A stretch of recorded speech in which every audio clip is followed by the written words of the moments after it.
Hello, this is Paul Kay from Holistic Therapy. Good evening, good afternoon, good morning, wherever you happen to be at the moment. I just wanted to talk to you about a little book that I got some years ago, about 30 years ago now. It's called Heal Thyself. Oh, I go, Heal Thyself, an explanation of the real cause and cure of disease by Dr. Edward Batch. Edward Batch, of course, was the founder of the Batch Flower Remedies. You may have heard of those, or things like Rescue Remedy, etc. Now, this book was first published in 1931,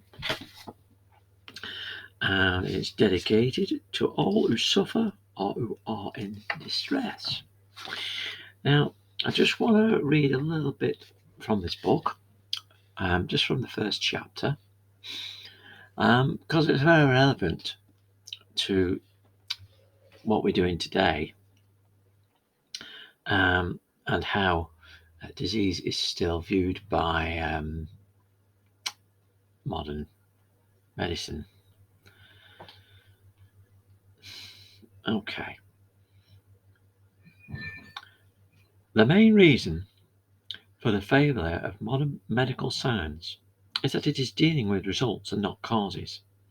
For many centuries, the real nature of disease has been masked by materialism, and thus disease itself has been given every opportunity of extending its ravages, since it has not been attacked at its origin. The situation is like to an enemy strongly fortified in the hills, continually waging guerrilla warfare in the country around, while the people, ignoring the fortified garrison, content themselves with repairing damaged houses and burying the dead, which are the result of the raids of the marauders. So, generally speaking, is the situation in medicine today. Nothing more than the patching up of those attacked and the burying of those who were slain, without a thought being given to the real stronghold. And yes, of course, that is basically what modern medicine is. A lot of it is symptom management, not getting to the real cause. Disease will never be cured or eradicated by present materialistic methods, for the simple reason that disease in its origin is not material. What we know as disease is an ultimate result produced in the body, the end product of deep and long-acting forces, and even if material treatment alone is apparently successful, it is nothing more than a temporary relief unless the real cause has been removed. The modern trend of medical science, by misinterpreting the true nature of disease and concentrating it in materialistic terms in the physical body, has enormously increased its power, firstly, by distracting the thoughts of people from its true origin, and hence from the effective method of attack, and secondly, by localizing it in the body, thus obscuring true hope of recovery and raising a mighty disease complex of fear, which never should have existed.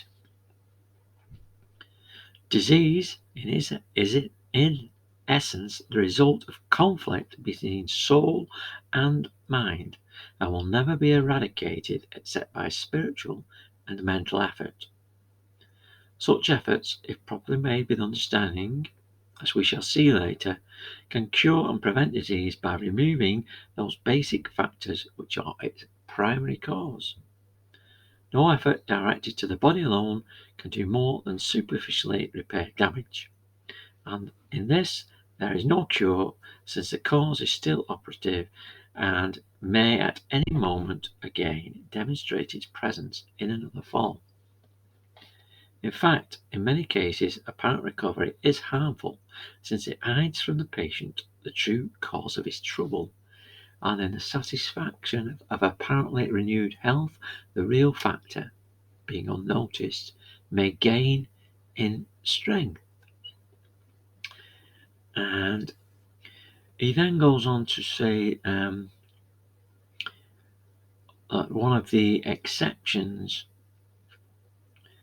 to materialistic methods in modern science is that of Samuel Hahnemann, the founder of homeopathy, who, he says, with his realization of the beneficent love of the Creator and of the divinity which resides within mankind, by studying the mental attitude of his patients towards life, environment, and their respective diseases, sought to find in the herbs of the field and in the realms of nature the remedy which would not only heal their bodies, but would at the same time uplift their mental outlook.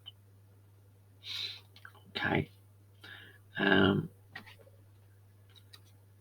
It was people like Bach and Hahnemann who realized that disease originated in a plane above the physical.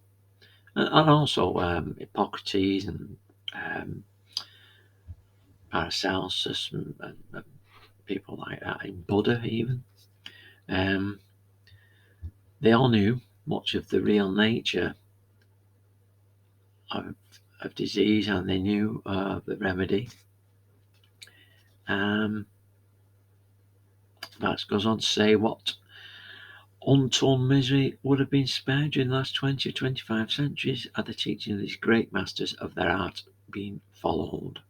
But as in other things, materialism has appealed too strongly to the Western world, and for so long a time that the voices of the practical obstructors have risen above the advice of those who knew the truth. I would also say it not only materialism, I would also say, yes, the great materialistic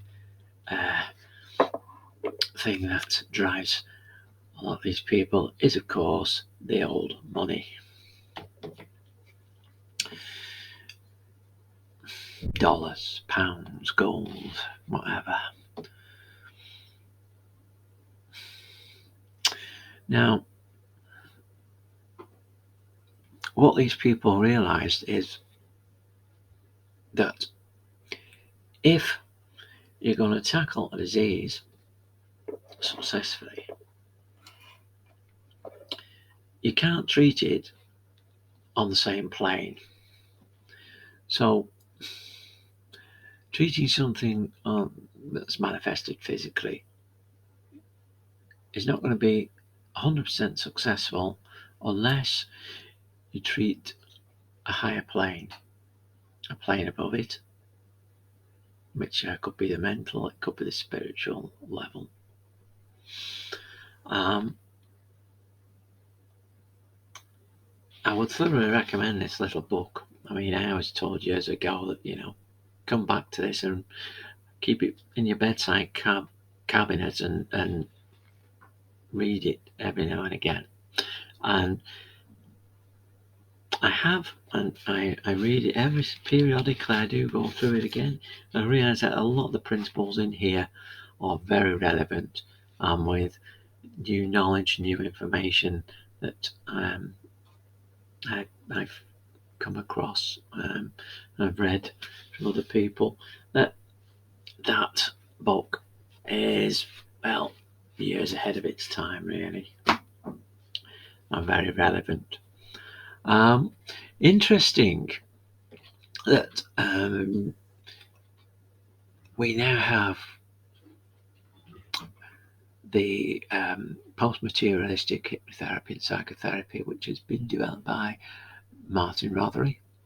And the protocols in there are very relevant to this because they work on the planes way above the physical and above the mental, and go off into higher realms too. So in that respect, they could play a very, very big part in healing and helping people to heal. So I would recommend that book, and I would certainly recommend post-materialistic hypnotherapy and psychotherapy as taught by Martin Rothery. And yes, I do know Martin Rothery. Yes, he is a friend, and yes, he is a trainer who I have trained with. So just to make sure that abundantly clear. Anyway, I hope you've enjoyed that. I would really like to read some more out of this book because it is really a fascinating little book, but it's only 56 pages, I think. Yeah, it's just 56 pages long. Short chapters, a lot of wisdom in there. Now, when I bought it, it was £2.50. I don't know how much it is now. It's well worth looking up, and it's well worth a read of. Well, that's all I've got for you today. So, wish you all a lovely, pleasant day, and I hope to speak to you all soon. Any comments, comment below, and if you want to subscribe to this channel, that would be very gratefully received. I'll speak to you all again soon. Bye for now.